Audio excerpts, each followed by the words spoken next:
病啊！你干嘛还不走啊？你非缠着我干嘛？你不能再找这个了，你这个会救的。我真不想做男人。 Sepasang kekasih tanpa sengaja bertemu di tempat kerja dan saling jatuh cinta pada pandangan pertama. Walaupun mengalami berbagai kesulitan, namun mereka tetap saling mendukung dan bekerja sama untuk menghasilkan uang, menabung, berhemat, bekerja lebih keras lagi untuk masa depan yang lebih cerah. Mereka bahkan telah merencanakan untuk melanjutkan hubungan ke jenjang pernikahan agar dapat menjadi sepasang suami istri yang sah. Namun sayangnya, setelah hampir 5 tahun mengalami suka dan duka bersama, tiba-tiba sebuah musibah yang tidak terduga datang melanda pasangan muda ini. Sang wanita didiagnosa menderita kanker, sebuah penyakit yang sangat serius dan menakutkan. Akankah mereka mendapatkan mukjizat dan hidup berbahagia hingga tua? Ini adalah sebuah cerita yang menyentuh hati semua orang tentang cinta dan kesetiaan tak terbatas dari sepasang kekasih yang tidak pernah menyerah dalam menghadapi kesulitan hidup.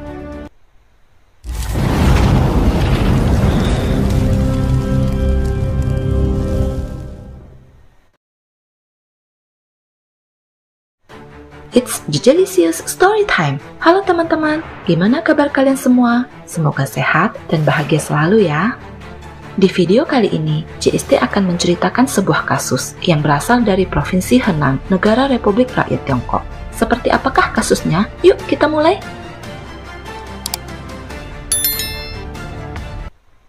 Lahir dari keluarga miskin pada tahun 1990, Yi Haining adalah penduduk asli Kabupaten Ningxin, Kota Tezhou, Provinsi Shantung. Meskipun negara Tiongkok saat itu sedang dalam era perkembangan yang pesat, namun tetap saja belum merata ke semua tempat. Di banyak tempat, terutama di daerah terpencil, masih terjadi kesenjangan sosial yang lumayan tinggi. Dikarenakan kondisi ekonomi keluarga yang buruk, Haining terpaksa harus putus sekolah sebelum tamat SMP dan mulai mencari nafkah sendiri dengan mengikuti orang tuanya yang pindah ke distrik Techeng di barat Provinsi Shantung.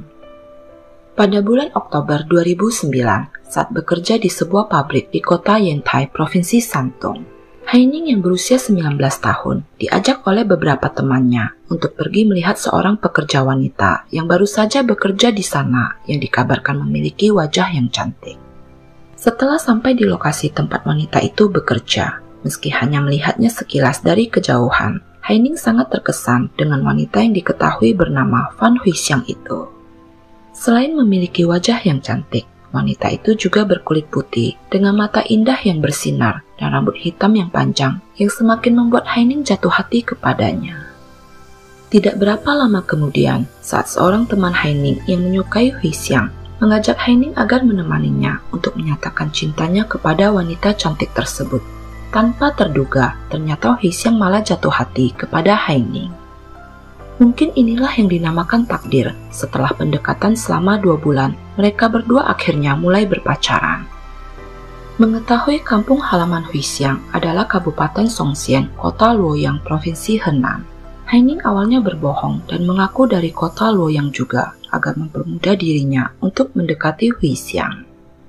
Ternyata kebetulan ibu Huixiang tidak menginginkan agar Huixiang menikah dengan pria yang bertempat tinggal terlalu jauh dari kampung halaman mereka, sehingga Haining memenuhi salah satu kriteria keinginan keluarganya. Namun setelah mereka mulai berpacaran dan Huixiang mengetahui kebenarannya, dia tidak marah kepada Haining karena dia mengetahui bahwa Haining memiliki hati yang baik, penuh perhatian, dan sangat menyayanginya. Di mata teman-temannya, Haining dikenal sebagai orang yang berbakti dan bijaksana. Meskipun penghasilannya rendah, tapi setiap bulan dia selalu mengirimkan uang kepada kedua orang tuanya. Suatu waktu di hari Valentine, karena ingin membelikan bunga mawar untuk Huixiang, dia rela mengantri berjam-jam dari pagi hari demi untuk mendapatkannya. Dikarenakan angin sangat kencang hari itu, Haining takut bunga-bunga yang dibelinya akan rusak tertiup angin.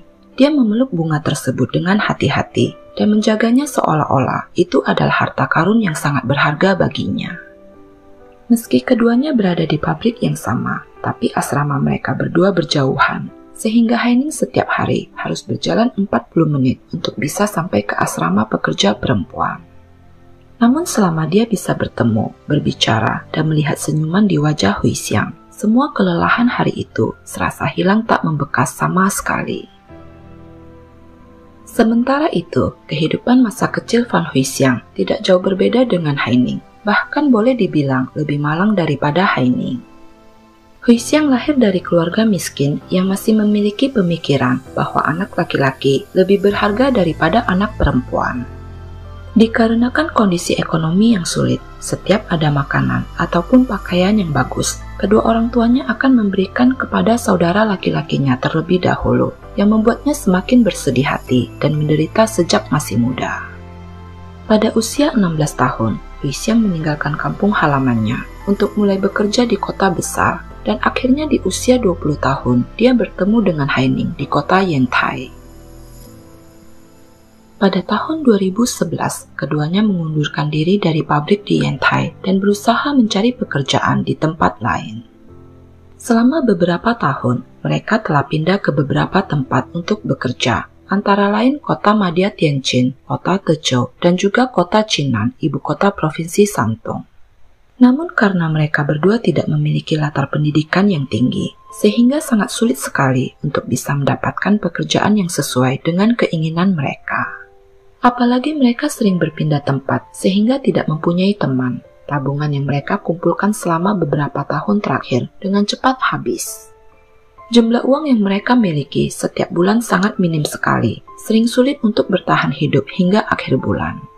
Bahkan karena tidak mampu membayar kontrakan, mereka sering terpaksa menginap di ruang ATM untuk menghemat biaya. Karena mengalami kesulitan keuangan yang besar, mereka berdua tidak sanggup membeli makanan dan terpaksa hanya makan sebungkus mie instan dan roti kukus setiap hari. Dalam hati Haining, Hui Xiang adalah wanita yang sangat baik hati. Dengan penampilannya yang cantik, asalkan Hui Xiang mau, pasti akan banyak pria yang mengejarnya dan rela mengeluarkan uang untuknya. Namun tidak peduli betapa sulitnya kehidupan yang mereka alami, Hui Xiang tidak pernah mengeluh dan membencinya, selalu setia menemaninya, rela hanya makan mie instan bersamanya selama sebulan penuh. 他问过我，他说这么苦的日子你跟着我过，哪个女孩也承受不了，然后人家都跑了，你咋想的呀？他就经常这样问我，我说只要跟你在一起，吃一包泡面我也是幸福的。 Hubungan mereka berdua pada awalnya mendapatkan pertentangan dari keluarga Hui Xiang. Bahkan demi untuk memisahkan keduanya, mereka berusaha menjodohkannya dengan orang lain. Namun Hui Xiang tidak menyetujui permintaan mereka dan bersikeras untuk tetap tinggal bersama Haining. Dia bahkan diam-diam pergi ke kota Shenzhen, provinsi Guangdong bersama Haining untuk mencari pekerjaan di sana. Mereka percaya bahwa selama mereka tetap bekerja keras, menabung, berhemat pada makanan dan pakaian, cepat atau lambat, mereka pasti akan bisa menjalani kehidupan yang lebih baik. Setelah menjalani hubungan lebih dari 4 tahun lamanya, mereka akhirnya memutuskan untuk melanjutkan ke jenjang pernikahan agar dapat hidup bersama sebagai sepasang suami istri selama sisa hidup mereka. Namun saat keduanya berupaya menuju kehidupan yang bahagia, sebuah kabar buruk tiba-tiba datang. Di penghujung tahun 2013, Hui Xiang merasakan nyeri di bagian pinggang sebelah kanan. Pada awalnya dia tidak memberikan perhatian lebih karena mengira itu akibat kelelahan bekerja, dan setelah dibantu pijat dan kompres oleh Haining, sakitnya sudah hilang. Namun rasa sakitnya berangsur-angsur semakin memburuk dan meluas ke dada dan punggungnya. Yang lebih parah lagi, dia bahkan tidak bisa berbaring saat tidur. Melihat kondisinya semakin parah, Haining bersikeras untuk membawa Hui Xiang ke rumah sakit untuk melakukan pemeriksaan. Namun karena memikirkan biayanya, Hui Xiang memutuskan untuk kembali ke kampung halamannya karena di sana biaya rumah sakit lebih murah. Pada bulan Mei 2014, Hui Xiang pergi ke rumah sakit di provinsi Henan untuk melakukan pemeriksaan.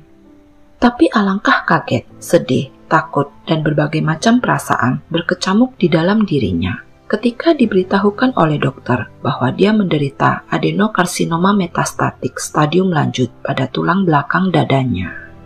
Namun karena tidak ada lesi yang ditemukan, dia hanya dapat menerima kemoterapi tanpa operasi. Ada kemungkinan sel kankernya telah menyebar, sehingga berdasarkan pengalaman, dokter menilai bahwa sisa waktunya mungkin tidak banyak lagi. Hui Xiang tidak mau membuat Haining ikut terbebani dengan keadaannya, sehingga dia memutuskan untuk menutupi hal tersebut dari Haining. Setiap ditanya tentang hasil dari pemeriksaan yang dilakukannya, Hui Xiang selalu berbohong dengan mengatakan hasil tesnya belum keluar dan berbagai alasan lainnya. Sementara itu, Haining juga merasa bahwa semakin hari, nada bicara Hui Xiang semakin dingin dan ketus. Dia bahkan kadang tidak mau menjawab panggilan telepon darinya. Setengah bulan kemudian, tiba-tiba Hui Xiang menelponnya dan membicarakan tentang keinginannya untuk putus dari Haining karena mereka tidak cocok dan memintanya agar mencari wanita lain yang jauh lebih baik dan sepadan untuknya. Tentu saja Haining kaget dan bingung setelah mendengar permintaan Hui Xiang yang terdengar aneh tersebut. Haining yang sangat mencintai Hui Xiang merasa sepertinya sesuatu telah terjadi kepada pacarnya tersebut, sehingga dia segera naik kereta api menuju ke provinsi Henan untuk menemuinya. Hui Xiang harus memberitahukan alasan yang paling tepat atas keputusannya untuk putus darinya. Jika tidak, maka Haining tidak akan menyerah untuk tetap bisa bersamanya. Namun sesampainya di kampung halaman Hui Xiang, Haining malah diusir oleh kedua orang tua Hui Xiang yang mengatakan bahwa putri mereka tidak mau menemuinya dan menyuruhnya untuk pergi dari sana. Tapi Haining tidak menyerah begitu saja. Dia berkali-kali datang ke sana untuk mencoba menanyakan keberadaan Hui Xiang.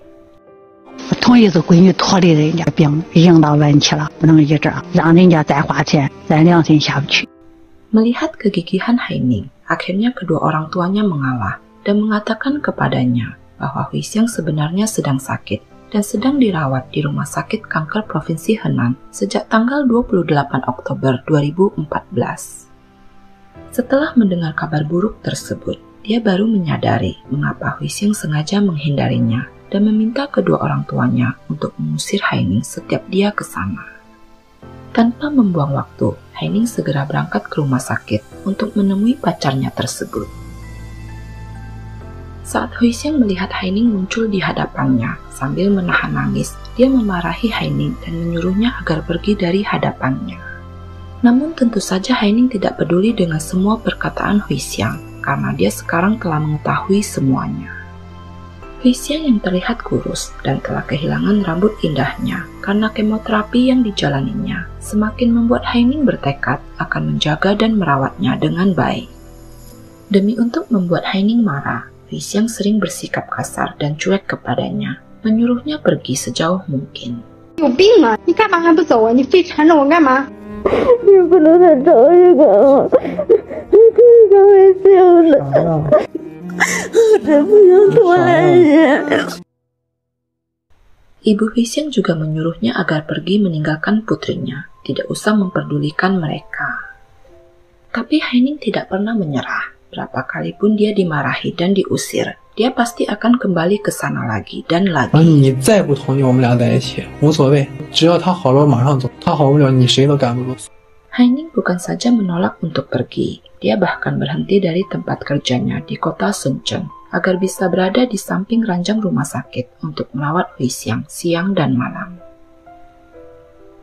Setiap pagi saat dia bangun, Haining akan membantu Hui Xiang mencuci muka, memberi makan, memijat, dan menemaninya berobat. Dikarenakan kemoterapi yang dijalaninya sering membuat Hui Xiang muntah-muntah hebat dan merasakan sakit perut yang parah bahkan saat makan.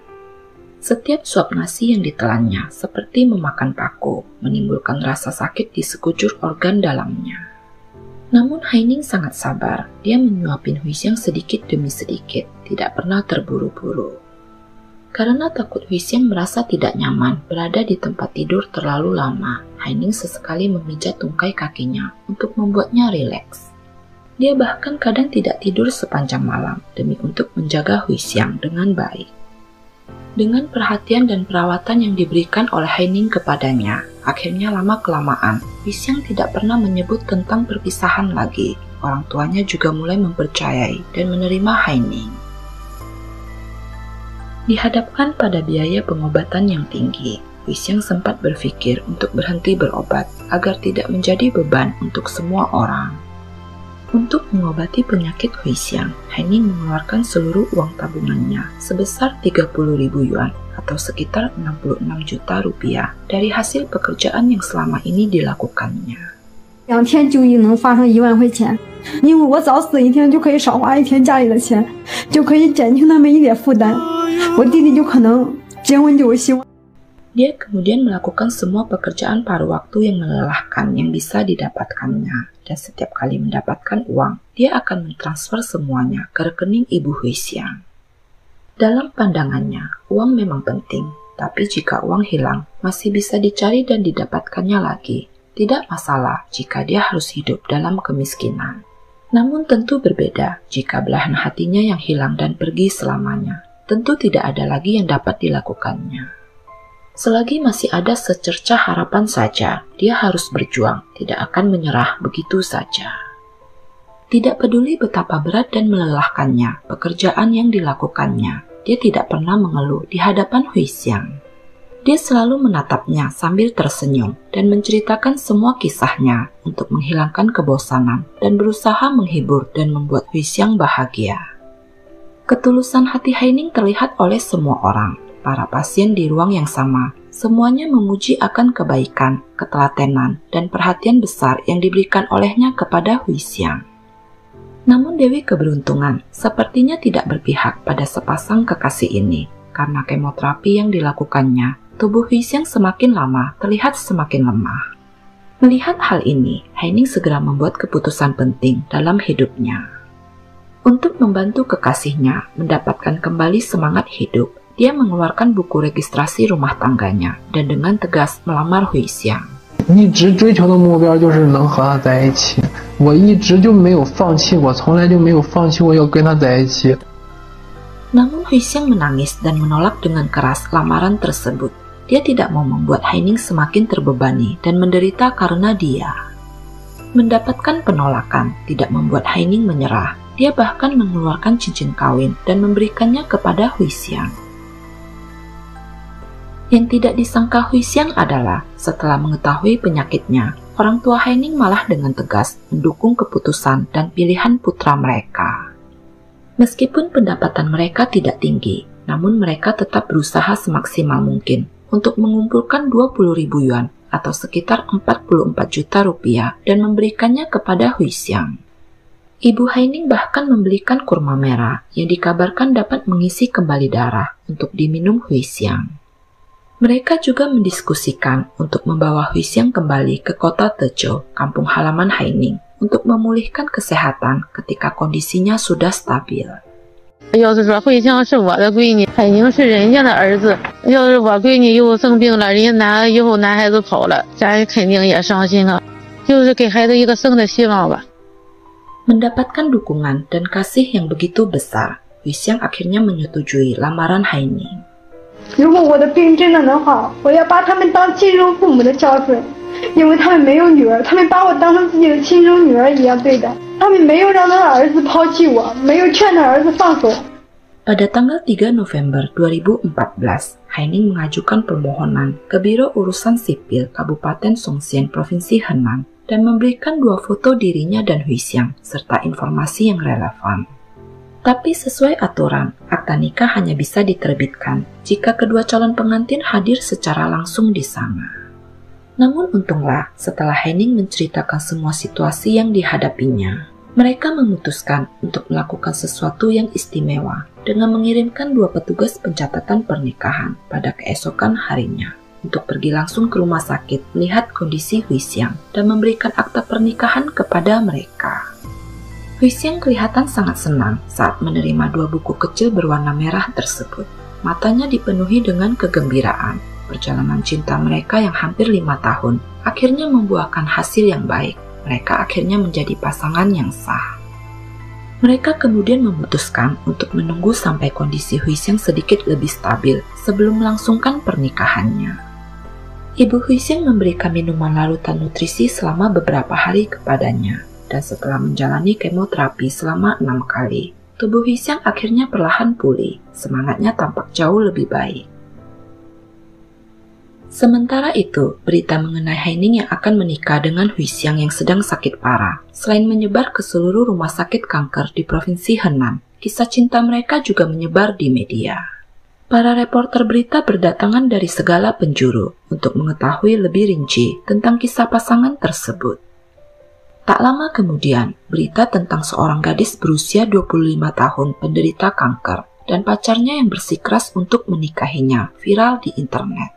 Banyak netizen yang memposting ulang berita tersebut dan memberikan doa untuk kesembuhan Hui Xiang dan memuji Haining yang tetap setia menemani pacarnya yang sedang sakit parah. Selain itu, untuk mengucapkan selamat menikah kepada pasangan muda tersebut, sebuah perusahaan perhiasan di kota Zhengzhou menyumbangkan cincin kawin untuk mereka.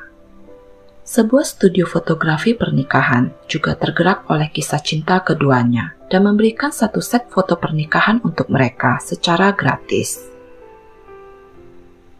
Setelah mendapatkan akta nikah dan pengambilan foto nikah, akhirnya pada tanggal 17 November 2014, pernikahan dilaksanakan di auditorium yang terletak di ruang konferensi yang dipinjamkan oleh pihak rumah sakit. Di bawah manajemen yang cermat dari perusahaan pernikahan lokal, ruang konferensi didekorasi dengan cukup meriah. Ibu Haining mempersiapkan 3 set baju baru untuk menantunya sebagai kado pernikahan. Selain keluarga dari kedua belah pihak, banyak juga pasien dan tenaga medis yang turut serta menyaksikan momen langka tersebut. Setelah mengenakan wig bergelombang dan tiara pernikahannya, Hui Xiang tidak bisa menahan tangisnya ketika melihat dirinya di cermin. Dulu saat masih sehat, Hui Xiang kerap berfantasi mengenakan gaun pengantin yang indah dan pergi ke pantai untuk melakukan foto pernikahan.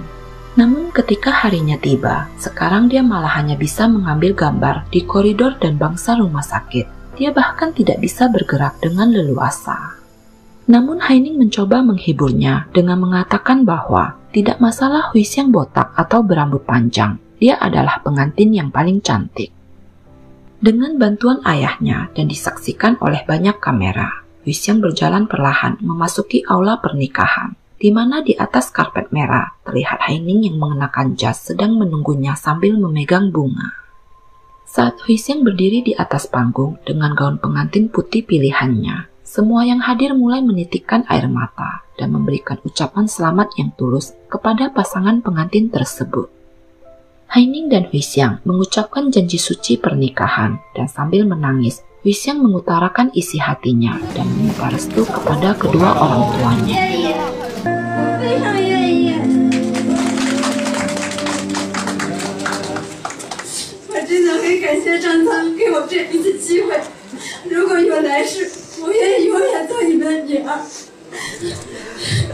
Sebelum acara selesai, Hui Xiang mengucapkan terima kasih kepada pihak media yang telah membantu mereka mewujudkan impian terbesar mereka untuk menikah. Dia juga berharap agar dapat menemukan rumah sakit yang bagus dengan harapan bisa segera sembuh sehingga dapat menghabiskan sisa hidupnya untuk menemani suaminya. Setelah pernikahan selesai, atas permintaan dan desakan Hui Xiang, Haining membawanya pulang ke kampung halamannya di kota Dezhou. Selama berada di sana, Haining menemani Hui Xiang ke rumah sakit untuk berobat, lalu berjalan bersama melihat pemandangan, menghabiskan waktu yang damai dan bahagia. Namun sayangnya, kurang dari setahun kemudian, pada bulan Juli 2015, kondisi Hui Xiang tiba-tiba memburuk. Karena tekanan dari tumor, rasa sakit di tubuhnya semakin hari semakin bertambah parah. Dia harus bergantung pada suntikan obat setiap hari untuk membantunya meredakan rasa sakit pada tubuhnya. Hal tersebut membuatnya terpaksa hanya bisa terbaring di tempat tidur sepanjang hari. Karena mencemaskan kondisi istrinya, pada tanggal 28 Juli 2015, Haining meminta bantuan dari pihak media setempat untuk membantunya mendapatkan nomor kontak para ahli dari sejumlah rumah sakit besar di kota Beijing. Pada pukul 10 pagi keesokan harinya, dengan ditemani oleh wartawan, dia membawa rekam medis perawatan istrinya dan berbagai dokumen yang diperlukan pergi ke kota Beijing untuk berkonsultasi dengan para dokter ahli di sana. Namun saat menghadapi penyakit mematikan tersebut, para dokter tidak berdaya dan dia hanya bisa kembali tanpa hasil. Sekembalinya ke rumah, Haining hanya bisa memandangi istrinya dengan putus asa. Dalam 3 bulan berikutnya, dia menyaksikan Hui Xiang selangkah demi selangkah menuju akhir hayatnya. Hui Xiang kesulitan bernafas dan terpaksa memakai masker oksigen setiap hari. Sekalipun tidak mau mempercayainya, namun dia harus mengakui bahwa sisa waktu istrinya sudah tidak banyak lagi, hanya tinggal menghitung hari saja. Pada tanggal 17 Oktober 2015, mungkin karena memiliki firasat di dalam hatinya, hari itu Haining menatap istrinya sepanjang hari. Bagaimanapun, setelah hanya 1 tahun pernikahan mereka, Hui Xiang tidak dapat bertahan hidup malam itu. Dia bersandar di pelukan Haining dan pergi dengan tenang. Setelah Hui Xiang tiada, Haining tidak bisa tidur sepanjang malam. Saat dia memejamkan mata, bayangan istrinya selalu ada di dalam benaknya. Di depan makamnya, Haining terus-terusan mengirim pesan ke ponsel Hui Xiang dan menceritakan apa yang ada di dalam pikirannya. Dia membawa barang-barang peninggalan istrinya dan kembali ke pabrik di kota Yantai, tempat mereka pertama kali bertemu. Di pantai yang dulu mereka sering kunjungi, Haining berteriak kencang, "Lao Po, wo ai ni," yang artinya, "Istriku, aku mencintaimu."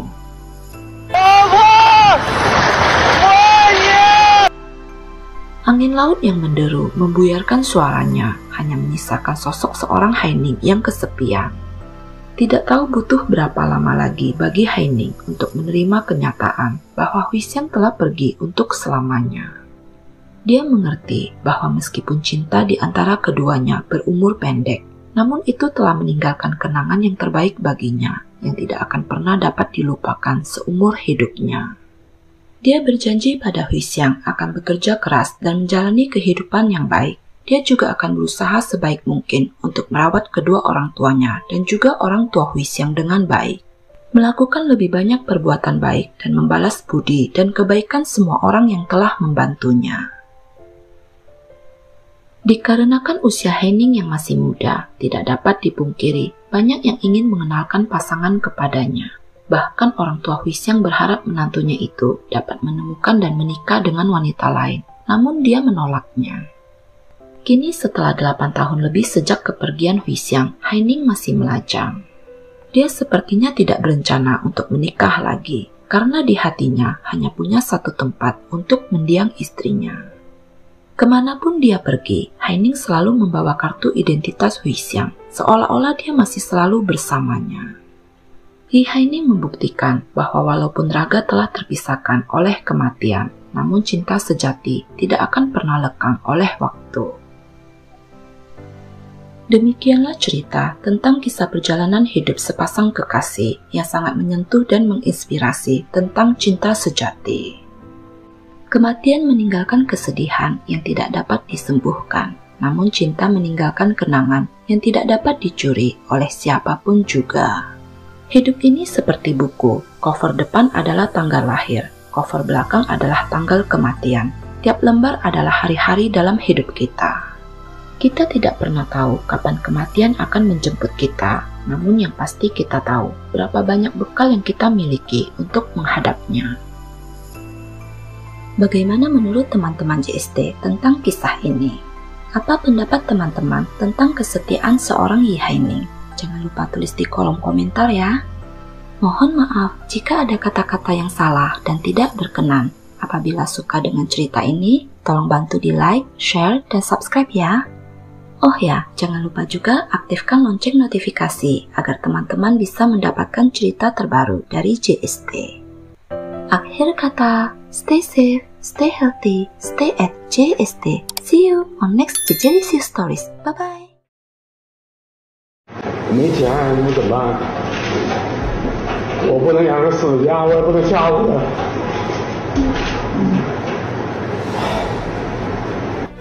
Membangun bahtera rumah tangga yang harmonis dan bahagia merupakan kewajiban bagi setiap pasangan yang telah mengikat tali pernikahan. Karena ketika janji suci pernikahan diucapkan, ada tanggung jawab untuk menjaga janji itu hingga akhir hayat. Rumah tangga yang bahagia tak selalu tentang berlimpah materi. Makna sesungguhnya pernikahan adalah tentang kebersamaan dalam menghadapi suka dan duka. Cinta sejati adalah ketika kita selalu ada untuk satu sama lain, selalu siap berkorban demi kebahagiaan keluarga kita. Ini adalah sebuah cerita nyata yang dijuluki Beijing Sad Love Story, yang mengisahkan tentang perjalanan hidup sepasang suami istri yang berhasil menarik perhatian masyarakat luas karena sang suami terpaksa melakukan kejahatan dan rela mengorbankan dirinya demi untuk keselamatan istrinya. It's the delicious story time. Halo teman-teman, gimana kabar kalian semua? Semoga sehat dan bahagia selalu ya. Di video kali ini, CST akan menceritakan sebuah kasus yang berasal dari Provinsi Beijing, Negara Republik Rakyat Tiongkok. Seperti apakah kasusnya? Yuk kita mulai. Liao Tan lahir pada tahun 1971 di kota Beijing. Kedua orang tuanya bercerai dan kemudian masing-masing menikah dan memiliki keluarga sendiri. Sehingga sejak kecil, Liao Tan terpaksa harus tinggal bersama dengan kakek dan neneknya hingga dewasa di sebuah rumah perkarangan yang terletak di Chierhutong yang berada di distrik Tongcheng, kota Beijing. Seiring berjalannya waktu, kota Beijing berkembang dengan sangat pesat, sehingga lokasi Chierhutong di mana Liao Tan tinggal digusur pada tahun 1990-an, sehingga mereka terpaksa pindah dan tinggal di sebuah rumah kecil dengan 3 tempat tidur. Saat itu, Liao Tan yang hanya tamat sekolah menengah pertama bekerja di pabrik mesin pembakaran internal Beijing. Pada tahun 1997, Liao Tan yang telah berusia 26 tahun diperkenalkan dengan Tu Qinling, seorang wanita pedesaan dari Provinsi Hebei yang hanya setahun lebih muda darinya. Tu Qinling saat itu sudah bekerja selama bertahun-tahun di sebuah pabrik pengelasan yang berada di kota Beijing. Bagi Qinling, walaupun Liao Tan bukanlah pria yang tinggi dan tampan, bahkan bertemperamen buruk, namun dia adalah orang yang baik dan jujur, serta memiliki pekerjaan tetap yang lumayan bagus. Setahun setelah mereka menikah, pada tahun 1998, Liao Tan diberhentikan dari tempat kerjanya karena pemilik pabrik mengalami kebangkrutan. Setelah itu dia tidak pernah mencari pekerjaan lainnya lagi. Dia diberikan uang 300 yuan atau sekitar 655.000 rupiah setiap bulan oleh bibinya agar dia mau menjaga kakek dan neneknya di rumah. Liao Tan adalah pria yang tidak memiliki ambisi yang tinggi, berpikiran terbuka dan sederhana, tidak neko-neko, asalkan bisa melewati hari-hari tanpa kekurangan makan dan minum. Baginya itu sudah lebih dari cukup. 2 tahun kemudian, setelah Qinling melahirkan seorang putra, Liao Tan mencoba untuk mencari pekerjaan.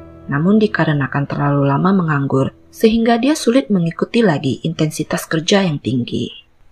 Hal tersebut membuat mereka memutuskan agar Liao Tan meneruskan tugasnya menjaga kakek neneknya dan juga anak mereka, sedangkan Qinling tetap bekerja di pabrik pengelasan.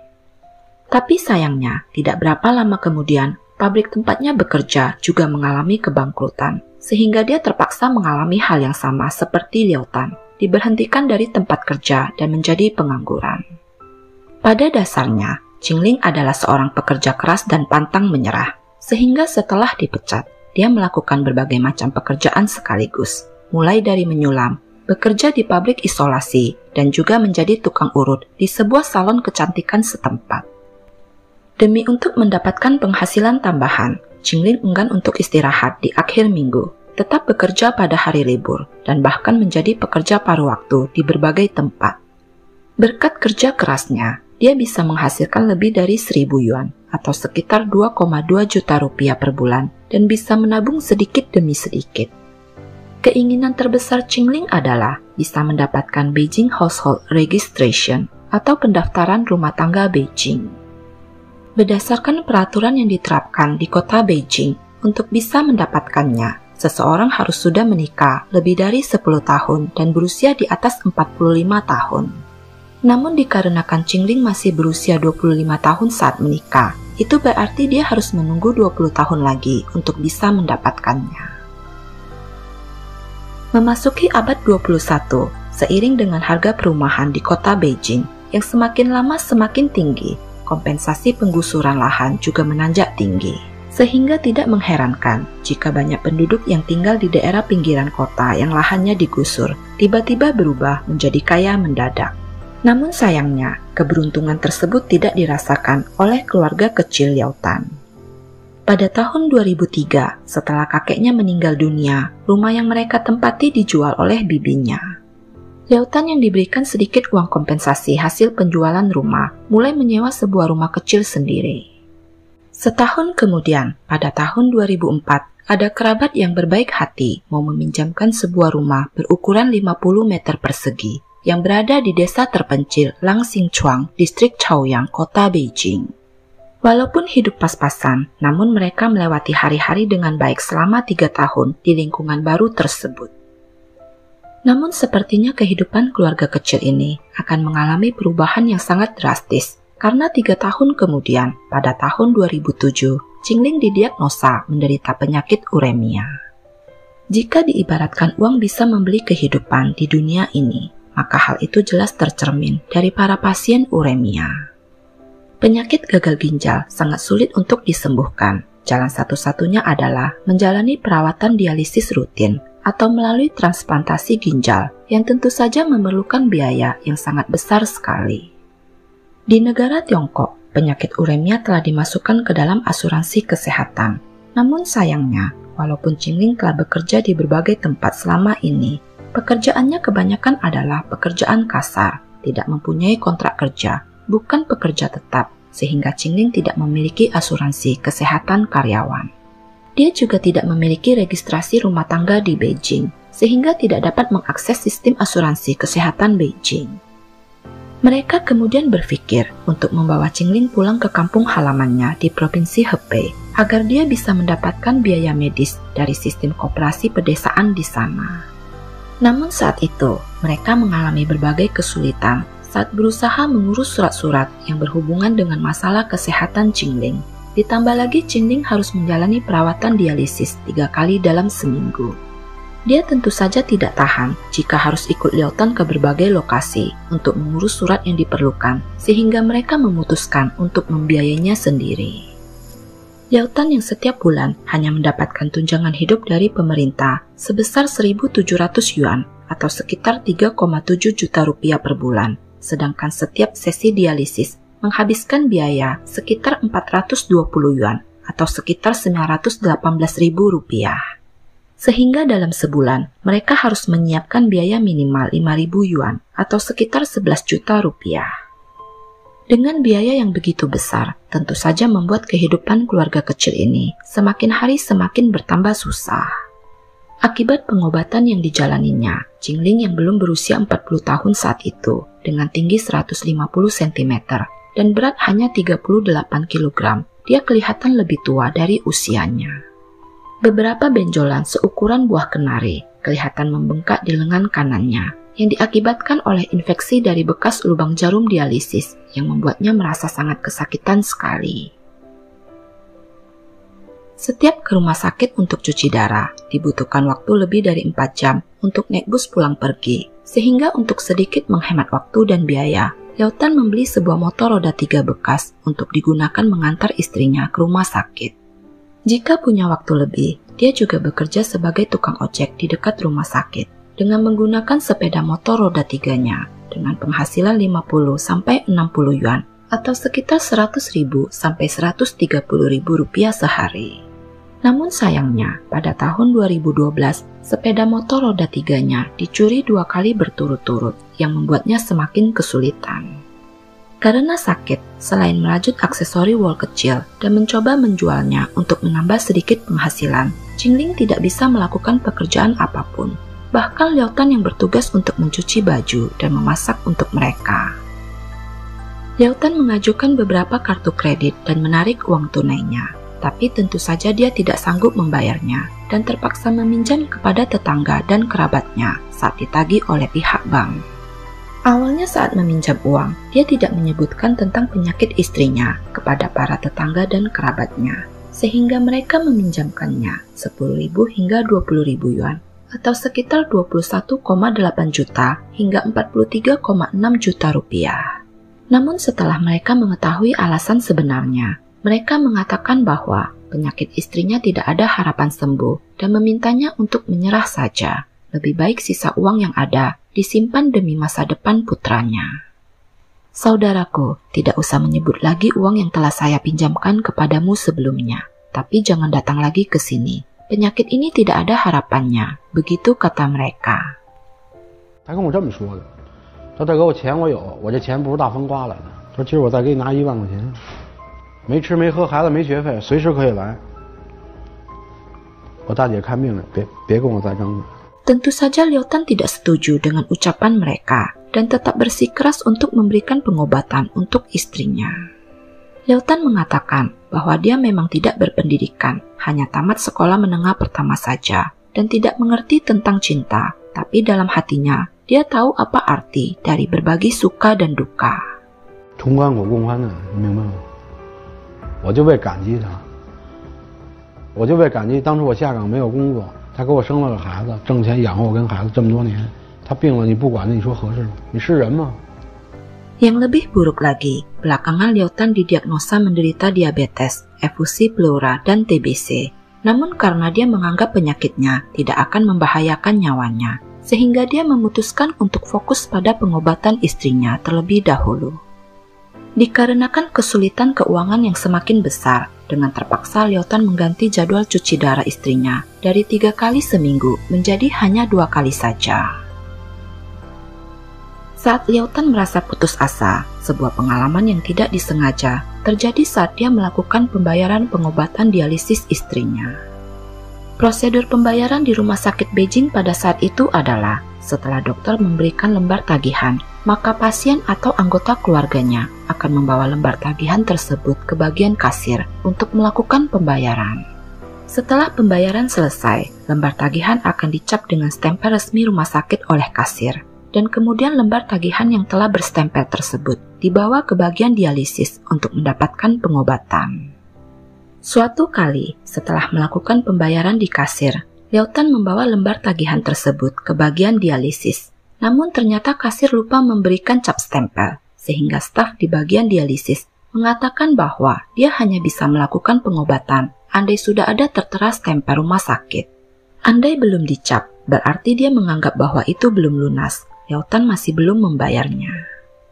Akibat kejadian tersebut, akhirnya memberikan sebuah ide gila kepada Liu-tan.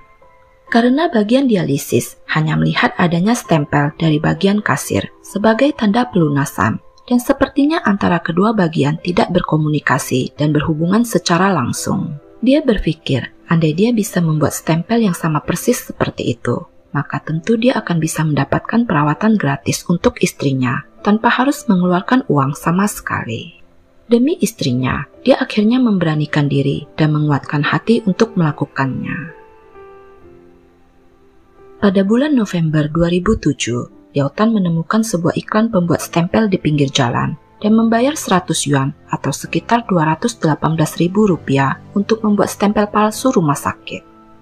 Saat jadwal perawatan selanjutnya, setelah dokter memberikan lembar tagihan kepadanya, dia diam-diam mengeluarkan stempel dan mencapnya sendiri dan langsung membawanya ke bagian dialisis untuk mendapatkan pengobatan.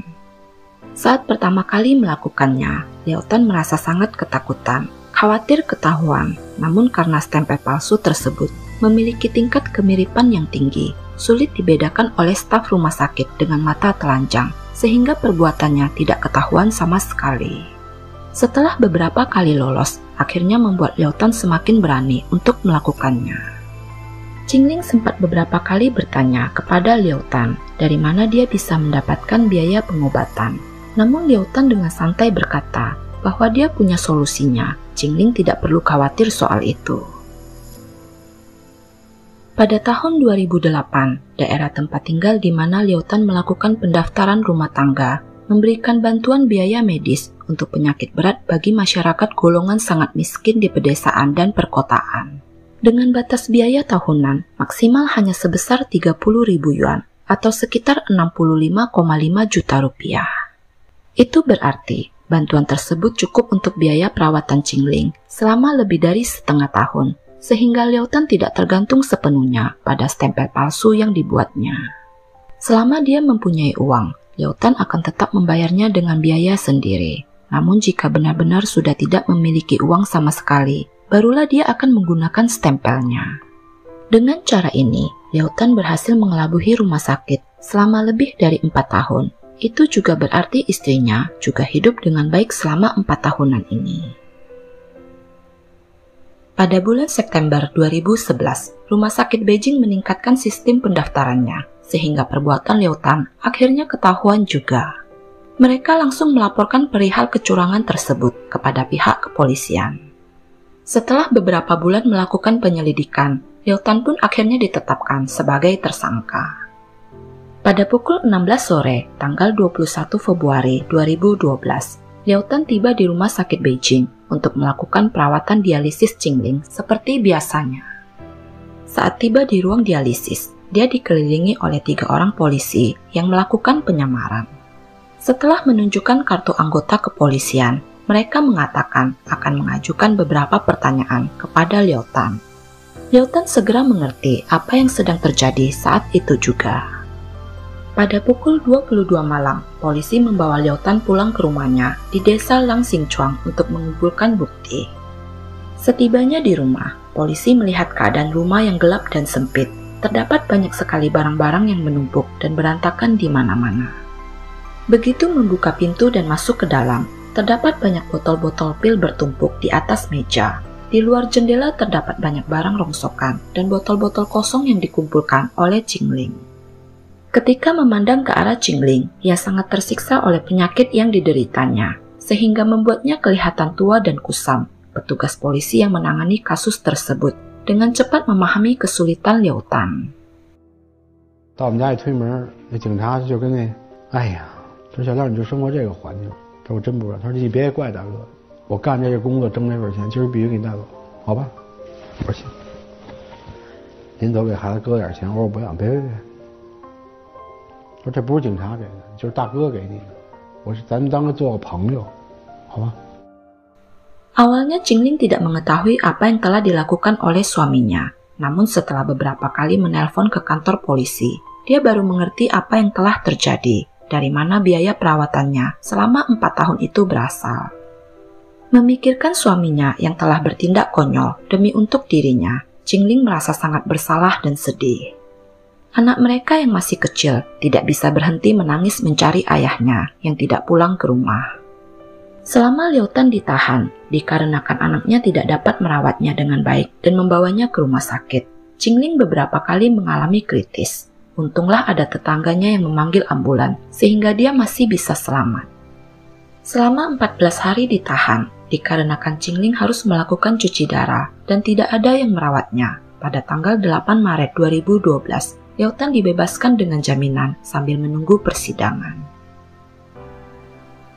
Pada tanggal 11 Juli 2012, kasus dugaan penipuan Liu Tan disidangkan di Pengadilan Distrik Tongcheng, Provinsi Beijing.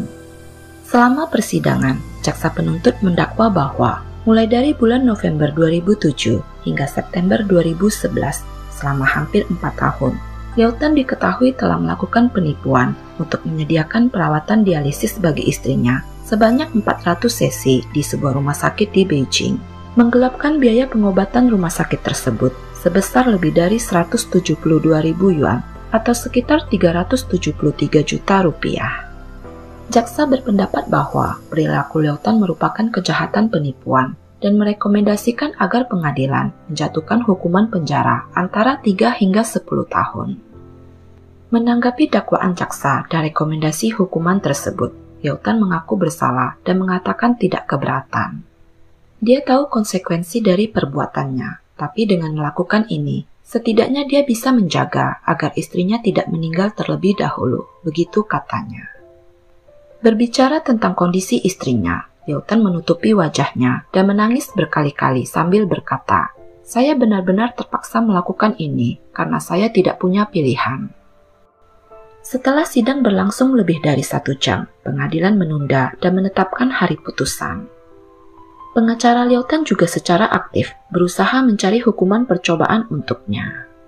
Motif subjektifnya adalah menyelamatkan nyawa istrinya, namun karena situasi keuangan yang tidak memungkinkannya mendapatkan perawatan untuk istrinya, sehingga dia terpaksa melakukan penipuan tersebut. Jika Liu Tan mengembalikan seluruh uang secara penuh sebesar 172.000 yuan dan mengaku bersalah dengan sikap yang baik, dia berkemungkinan mendapatkan keringanan hukuman. Setelah persidangan selesai, Liao Tan diizinkan pulang ke rumah untuk merawat istrinya yang sakit parah dan berjanji akan siap dihubungi setiap saat. Meskipun Liao Tan mengaku bersalah dan bersikap baik selama persidangan, namun dia tidak mempunyai kemampuan untuk mengembalikan seluruh uang curiannya. 172.000 yuan adalah jumlah yang sangat besar, terutama bagi orang yang tidak mampu seperti Liao Tan.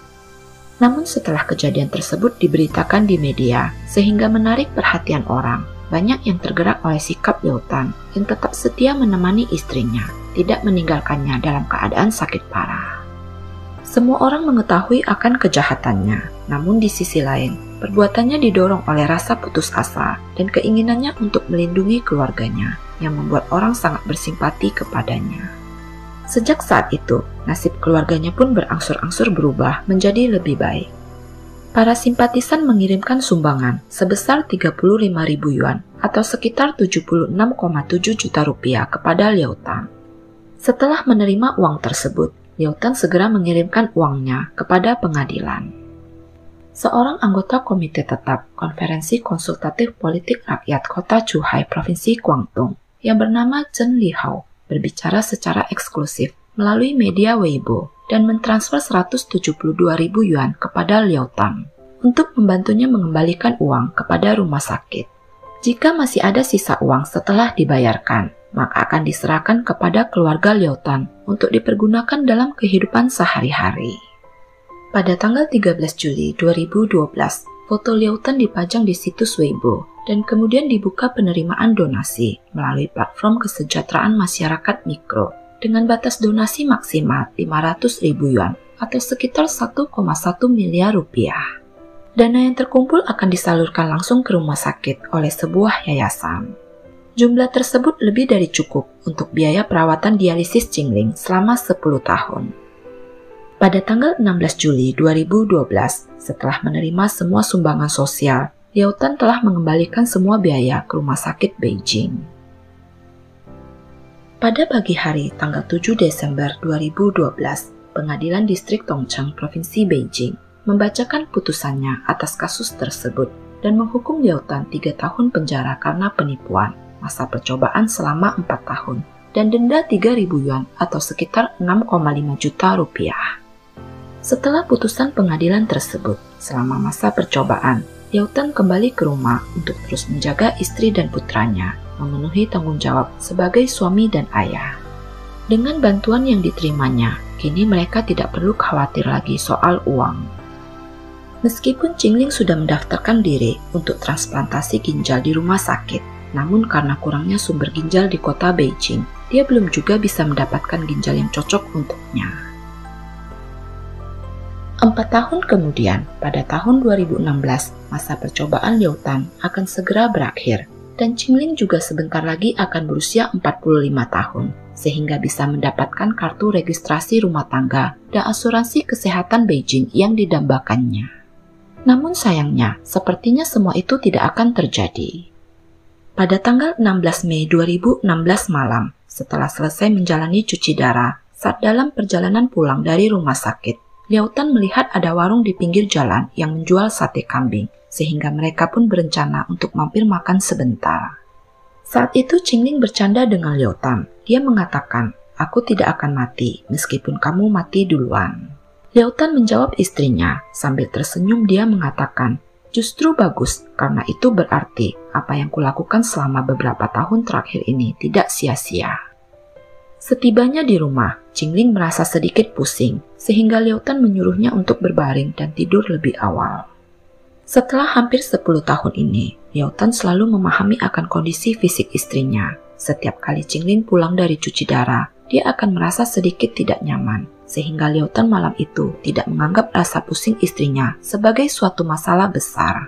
Karena biasanya setelah istirahat sejenak, dia akan kembali baik-baik saja. Namun malam itu berbeda dengan malam-malam sebelumnya. Sekitar pukul 3 pagi, Liao Tan mendapati istrinya sedang mengompol, sehingga dia buru-buru mengganti pakaian dan terus berusaha berbicara dengannya. Qingling masih sadar saat itu, dia menunjuk ke arah mulutnya. Liao Tan segera membuatkan segelas air gula untuknya, tapi ketika dia kembali dan memanggil namanya, Qingling sudah tidak memberikan reaksi apapun.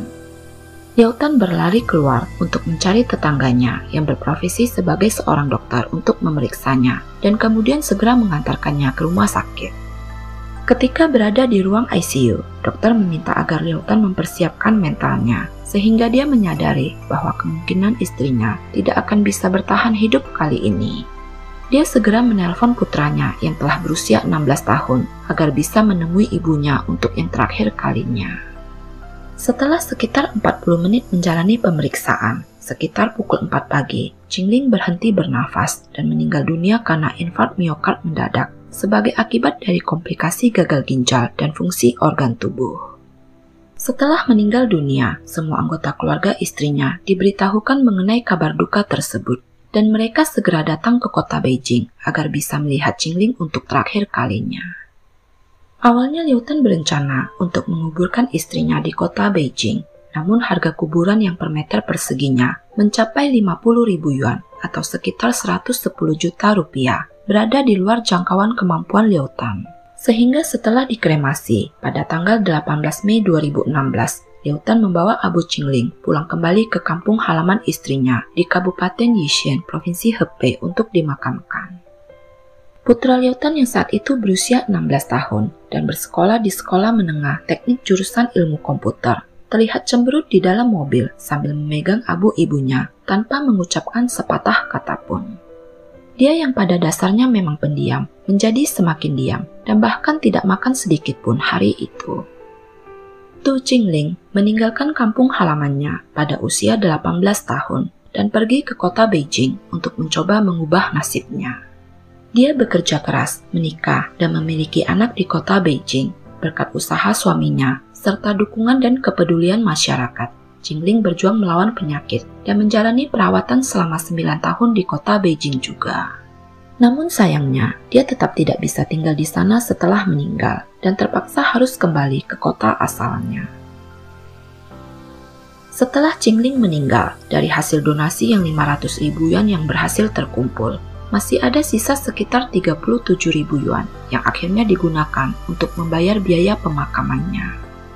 Liao Tan yang selama ini mengandalkan tunjangan hidup setiap bulan setelah istrinya tiada, maka tunjangan hidup yang diterima juga pasti akan berkurang, karena kini dia hanya hidup berdua dengan putranya. Sebagai akibat dari diabetes yang dideritanya, kaki kanan Liao Tan mengalami ulserasi kulit setiap hari, yang membuatnya tidak dapat bergerak dengan leluasa karena mengalami pembengkakan. Namun demi untuk membiayai pendidikan putranya, dia akan coba untuk mencari pekerjaan di lingkungan sekitar rumahnya. Karena keterbatasan fisik, menjadi petugas kebersihan adalah satu-satunya pekerjaan yang terpikirkan olehnya. Sebelumnya karena setiap saat hanya dihabiskan untuk merawat istrinya dan tidak punya waktu untuk mengurus dirinya sendiri, Qingling sering menasehatinya untuk melakukan pemeriksaan fisik. Kini setelah urusan pemakaman istrinya selesai, dia berencana untuk pergi ke rumah sakit melakukan pemeriksaan fisik secara menyeluruh. Masa percobaan selama 4 tahun akan berakhir pada akhir tahun 2016, yang berarti Liao Tan akan mendapatkan kembali kebebasannya, sehingga dia berencana akan mengungkapkan rasa terima kasihnya melalui surat kabar kepada Chen Lihao, anggota Komite Tetap Konferensi Konsultatif Politik Rakyat yang pernah melunasi utangnya, dan berterima kasih kepada semua orang yang telah membantunya selama ini. Di dalam kasus Liao Tan ini, terdapat banyak sekali orang-orang baik yang terlibat di dalamnya, yang bersedia memberikan bantuan secara sukarela, baik moral maupun material. Selain dari orang pribadi dan yayasan, pihak Rumah Sakit Beijing sendiri juga telah menunjukkan sikap yang baik dan terpuji. Setelah mencurigai perbuatan Liao Tan, mereka segera melapor kepada pihak kepolisian. Namun setelah mengetahui kondisi pasangan tersebut yang menjalani kehidupan yang sulit, selama beberapa bulan penyelidikan dan pengumpulan bukti, dari awal kecurigaan di bulan September 2011 hingga Februari 2012 saat Liao Tan ditangkap, pihak rumah sakit masih bersikeras untuk memberikan perawatan kepada Qingling. Biaya selama beberapa bulan itu tidak dianggap sebagai penipuan. Dan yang paling penting adalah pihak rumah sakit tidak mengungkapkan kepada pasangan itu bahwa mereka telah mengetahui tentang semua yang dilakukan oleh Liao Tan dan membiarkan mereka untuk tetap menjalani perawatan seperti biasanya. Itu menunjukkan bahwa pihak rumah sakit sangat peduli kepada pasiennya, dan para dokternya juga sangat baik hati, masih mau melayani mereka dengan baik, padahal mereka telah mengetahui kecurangan Liu Tan. Liu Tan yang dikenal dengan kasus membuat stempel untuk menyelamatkan istri. Berdasarkan hukum dia adalah seorang penjahat, namun secara moral dia adalah suami setia yang baik hati. Jika seluruh sistem jaminan sosial, termasuk asuransi kesehatan, lebih lengkap dan mudah, jika hambatan dalam melakukan pendaftaran rumah tangga lebih diringankan syaratnya, mungkin keadaan akan sedikit berbeda, dan hal seperti ini tidak akan terjadi. Tidak akan begitu banyak kesedihan lagi. Liu Tan adalah contoh dari sedikit sekali pasien miskin yang beruntung bisa menerima bantuan karena adanya perhatian dari masyarakat. Banyak sekali orang yang tidak mampu membayar biaya pengobatan rumah sakit karena terkendala masalah ekonomi dan juga sistem asuransi kesehatan yang kurang memadai. Demikianlah cerita tentang perjalanan hidup Liu Tan dan Tu Qingling yang oleh pihak media disebut sebagai kisah cinta Beijing. Namun ini adalah versi kehidupan nyata yang menyedihkan. Keluarga adalah tempat di mana kita belajar tentang kasih sayang, pengorbanan, keikhlasan, dan kebahagiaan sejati. Keluarga bukanlah tentang siapa yang kita miliki, tetapi tentang siapa yang selalu ada untuk kita. Keluarga seperti cabang di pohon, kita tumbuh ke arah yang berbeda, namun akar kita tetap satu, karena cinta keluarga adalah anugerah terindah dan harta terbesar yang tak ternilai harganya dalam kehidupan ini. Bagaimana menurut pendapat teman-teman JST tentang kasus ini? Apa pendapat teman-teman tentang perjuangan dan pengorbanan Liu Tan? Pelajaran apakah yang bisa didapatkan dari kasus kita kali ini? Jangan lupa tulis di kolom komentar ya. Mohon maaf jika ada kata-kata yang salah dan tidak berkenan. Apabila suka dengan cerita ini, tolong bantu di like, share, dan subscribe ya. Oh ya, jangan lupa juga aktifkan lonceng notifikasi agar teman-teman bisa mendapatkan cerita terbaru dari JST. Akhir kata, stay safe, stay healthy, stay at JST. See you on next Jejelicious Stories. Bye-bye.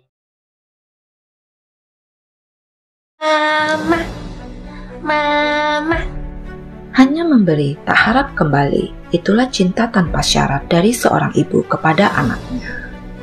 Jika mentari tenggelam dan meredupkan cahayanya, cinta dan kasih ibu kepada anaknya tak akan pernah hilang hingga akhir hayatnya. Ini adalah sebuah kisah nyata tentang perjuangan seorang ibu yang dihadapkan pada dua pilihan, merelakan nyawanya dalam bahaya atau menyelamatkan putranya.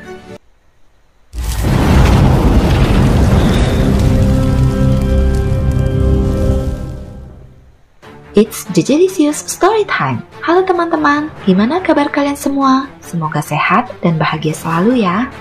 Di video kali ini, JST akan menceritakan sebuah kasus yang berasal dari kota Shanghai, negara Republik Rakyat Tiongkok. Seperti apakah kasusnya? Yuk kita mulai.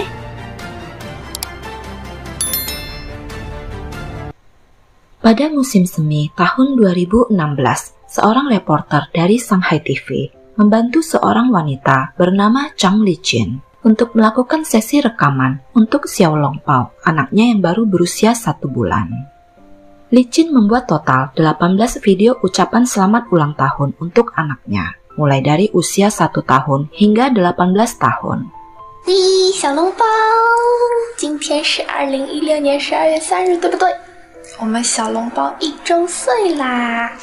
妈妈在这边啊，先祝你生日快乐。 Sambil menahan tangisnya, Lijin meneruskan rekamannya. 来，先叫一声妈妈听听，妈妈，妈妈。每年的生日，妈妈都会陪你一起过。 Lijin telah memikirkan dengan baik-baik semua yang mau diucapkannya di setiap rekaman yang akan dilakukannya. Misalnya tentang sekolahnya, tentang masalah apa saja yang kira-kira akan dihadapi putranya kelak. Lijin akan memberikan saran dan nasihat apa yang harus dilakukan olehnya. Semua diatur dan dirancangnya dengan cermat, walaupun harus menghabiskan tenaga dan waktu yang lama, namun dia tetap semangat dalam melakukannya. Semua demi putranya Xiao Longpao. Namun apakah sebenarnya yang telah terjadi? Kenapa Lijin harus repot-repot melakukan rekaman tersebut? Bukankah kelak dia bisa menyampaikannya sendiri kepada putranya secara langsung? 我关键是让他感受到我的情感，让他知道每一年哪个时候都是我妈妈陪伴着的。好想有奇迹发生了，也可以一直抚养他长大。 Zhang Lijin adalah seorang wanita cantik yang berasal dari keluarga kaya di kota Shanghai. Sejak kecil tidak pernah mengalami beban hidup yang besar karena semuanya terpenuhi secara finansial. Dia kemudian bertemu dan menikah dengan suaminya yang setahun lebih tua darinya yang bernama Han Sechin yang juga berasal dari kota Shanghai dan hidup dalam suasana keluarga kecil yang penuh kebahagiaan. Setelah menikah kurang dari setahun, kebahagiaan semakin terasa lengkap karena pada tahun 2015, Lijin yang berusia 26 tahun akhirnya hamil anak pertama mereka. Saat semua orang sedang menantikan kehadiran buah hati mereka, kabar buruk tiba-tiba datang. Suatu hari, Lijin tiba-tiba mengalami sakit perut yang tidak tertahankan, sehingga suaminya segera menemaninya ke rumah sakit untuk melakukan pemeriksaan. Namun setelah dilakukan serangkaian pemeriksaan, Lijin didiagnosa menderita lesi metastatis di dinding perutnya. Dari hasil biopsi yang dilakukan, diketahui terdapat tumor neuroendokrin pada tubuh dan ekor pankreasnya. Dokter menyarankan agar Lijin segera diberikan perawatan secepatnya. Namun jika itu dilakukan, berarti kehamilan harus dihentikan. Bayi 5 bulan yang berada di dalam kandungannya kemungkinan besar tidak dapat diselamatkan. 医生他说你救救我，2个人，一个大人一个小孩，当时那个场面我心里好难受。 Sementara itu, Sechin selalu berusaha menyemangati, menemani, dan memberikan dukungan yang terkuat untuk Lijin. Namun di luar sepengetahuan istrinya, Sechin sangat terpukul setelah mendapatkan berita buruk tersebut. Dia menangis sedih melihat kondisi istrinya yang sakit parah. 我们家里的洗漱还都没有擦掉，你知道吗？我新房子就没住我这边的。 Menghadapi situasi ini, setelah berdiskusi, kedua keluarga akhirnya sepakat memutuskan untuk memprioritaskan keselamatan Lijin dengan memberikan perawatan medis kepadanya dan dengan terpaksa merelakan anak yang berada di dalam kandungannya. Orang tua Sechin bahkan menjual rumah yang baru saja ditempati oleh anak dan menantunya tersebut seharga 5 juta yuan atau sekitar 10,8 miliar rupiah demi untuk membiayai pengobatan yang akan dilakukan oleh Lijin. Namun setelah Lijin mengetahui bahwa anak di dalam kandungannya tidak memiliki resiko tertular kanker, dia menolak untuk menginduksi persalinan dan memutuskan mempertahankan anaknya. Dia menghentikan sementara perawatan dan mencoba yang terbaik untuk menyelamatkannya. 我说如果让我去引产，我就跳下去。我说我不要引产，我还是吃得下睡得着，宝宝还在正常的、很活跃的在我肚子里，他时不时也在给我力量，像心有灵犀一样。 Dokter selalu mengingatkan Lijin agar dia bisa menjalani operasi sesegera mungkin untuk mencegah tumor yang ada di tubuhnya tidak menyebar semakin cepat dan membahayakan nyawanya. Semakin cepat dilakukan tindakan penanganan, tentu saja akan semakin baik. Namun kontradiksinya adalah saat itu kehamilan Lijin baru berusia 29 minggu lebih, sehingga akan beresiko jika harus melakukan operasi sesar. 我不能说我不怕，而且我也才26岁，自己这么坚强，还是怕的，真的还是怕。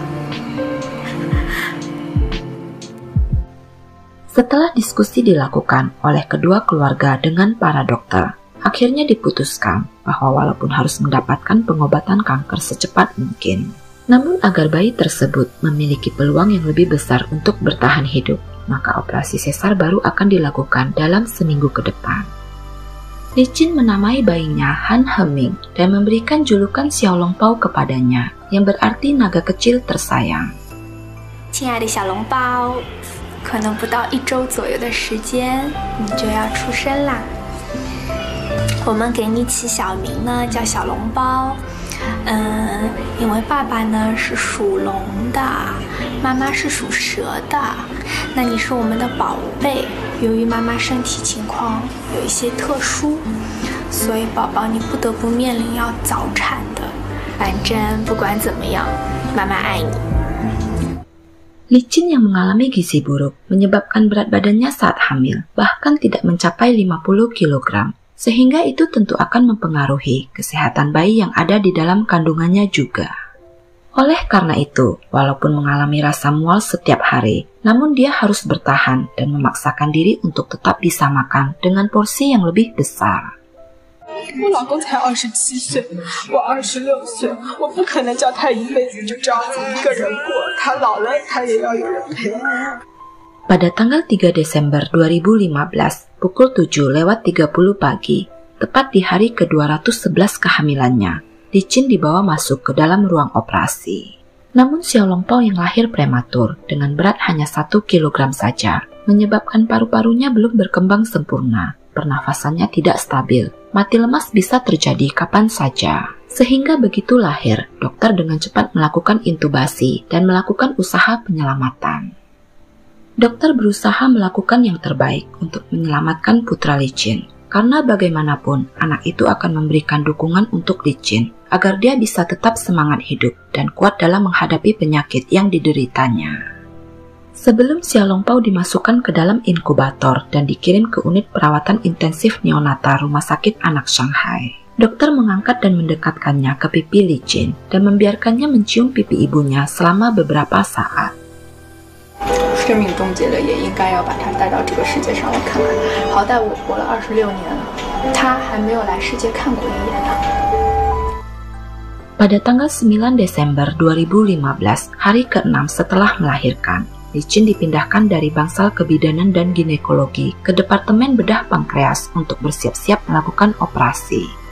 Dokter melakukan pemeriksaan secara menyeluruh kepada Licin, namun setelah laporan hasil patologi keluar, ternyata diketahui bahwa kanker yang diderita Licin jauh lebih parah dari hasil tes sebelumnya. Berdasarkan diagnosis akhir, Licin diketahui mengidap adenokarsinoma pankreas. Dikarenakan bentuk tumornya sangat langka, sehingga pembedahan tidak mungkin dilakukan, dan hanya kemoterapi konservatif yang dapat digunakan untuk memperpanjang hidupnya.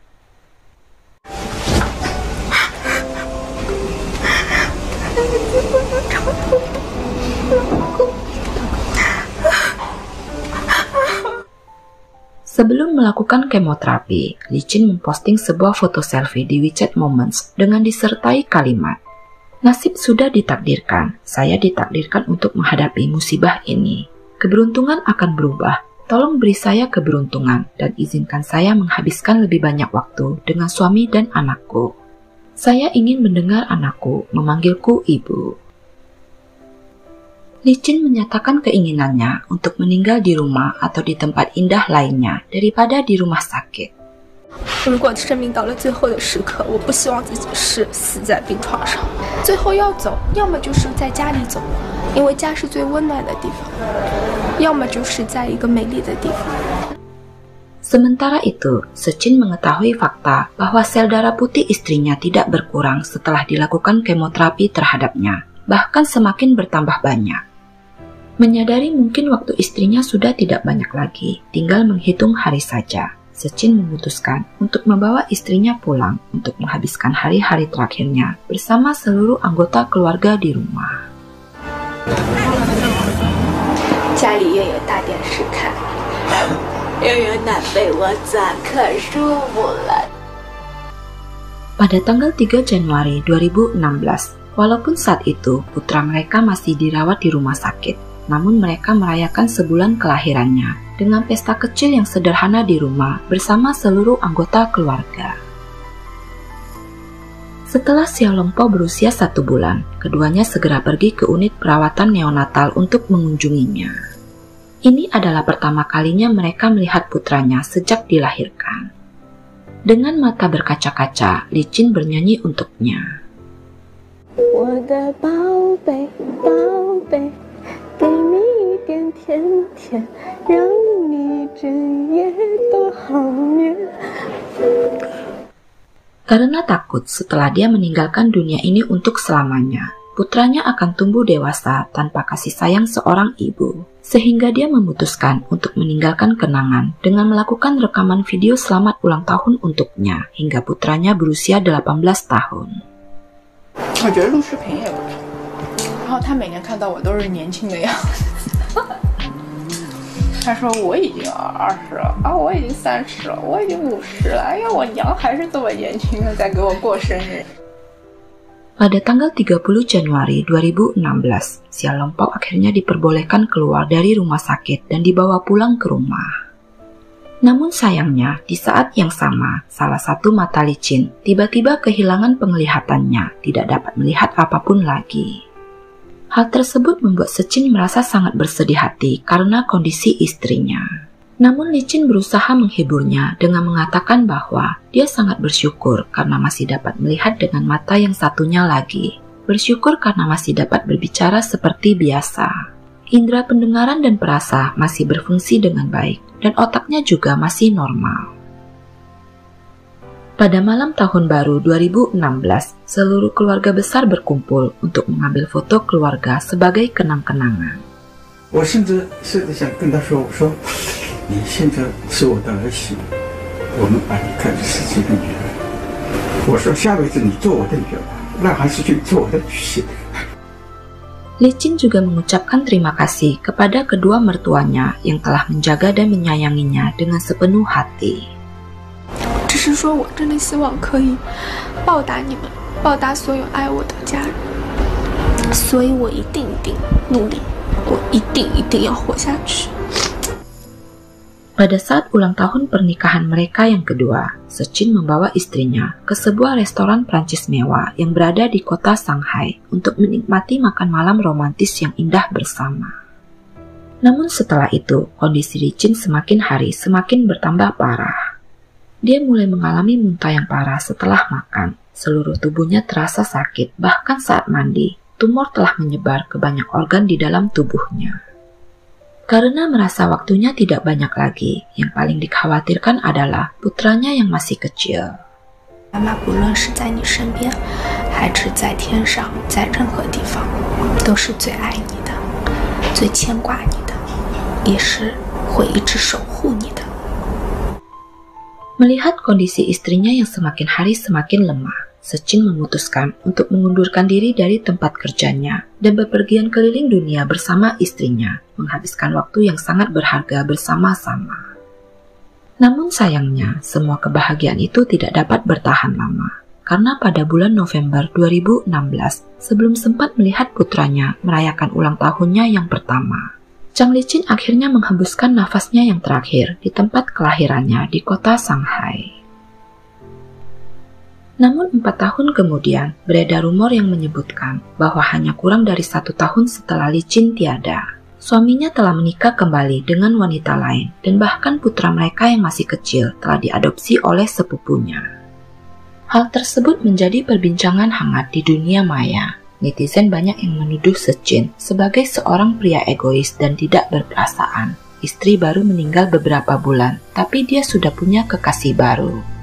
Licin telah mengorbankan hidupnya dengan melahirkan seorang putra untuk suaminya, tapi dia malah menikah lagi dengan wanita lain dan membiarkan putra mereka diadopsi orang lain, serta berbagai komentar yang bersifat hujatan kepada Sechin. Saat reporter menghubungi sepupu Sechin yang bernama Li Xiao, dia mengatakan bahwa memang benar Sechin telah menikah pada tahun 2019 dengan istrinya yang sekarang. Di dalam foto pernikahan, mereka memang mengambil foto sambil menggendong Xiao Longpao yang telah berusia hampir 4 tahun saat itu. Li Xiao menambahkan bahwa Sechin sangat mencintai mendiang istrinya, namun anak mereka masih terlalu kecil, membutuhkan figur seorang ibu untuk merawatnya dengan baik. Sekarang mereka tinggal bersama, tidak ada yang namanya adopsi seperti yang diberitakan di internet. Kakek dan neneknya sering datang untuk melihat dan merawat anak tersebut. Seluruh keluarga selalu berkumpul bersama setiap tahun. Anak itu hidup dengan sangat baik. Li Xiao mengatakan saat ini Sechin telah menyewa pengacara untuk menggugat sumber rumor tersebut, yang ternyata berasal dari sebuah akun media mandiri di Douyin. Namun ketika diselidiki oleh reporter, ternyata postingannya telah dihapus oleh pemilik akun. Dalam tangkapan layar yang diberikan oleh Li Xiao, terlihat Sechin memposting di WeChat Moments untuk mengklarifikasi semua rumor yang beredar di internet. Dia menyebutkan bahwa semua berita tentang dirinya dan juga keluarganya di Douyin, Weibo, dan platform online lainnya semuanya adalah tidak benar. Semua berita bohong dan fitnah yang beredar telah memberikan dampak yang sangat buruk terhadap dirinya dan juga keluarga besarnya. Sehingga dia memutuskan untuk menempuh jalur hukum dengan menyewa seorang pengacara untuk melakukan penuntutan di pengadilan. Dia menambahkan bahwa tindakan memanfaatkan orang yang sudah meninggal untuk konsumsi publik demi mendapatkan traffic adalah suatu tindakan bodoh dan tidak manusiawi. Demikianlah cerita tentang perjuangan seorang ibu yang lebih memilih untuk melahirkan putranya daripada keselamatan dirinya sendiri. Ibu adalah lambang kelembutan, kebijaksanaan, dan keteguhan yang tidak akan pernah bisa tergantikan. Ibu adalah malaikat tak bersayap yang selalu rela berkorban demi kebahagiaan anak-anaknya.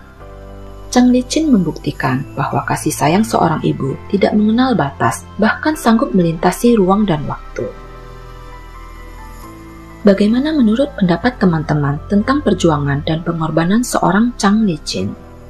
Apa pendapat teman-teman tentang Han Sechin yang menikah kembali setelah hampir 4 tahun kepergian istrinya? Bagaimana menurut teman-teman JST tentang kisah ini? Jangan lupa tulis di kolom komentar ya.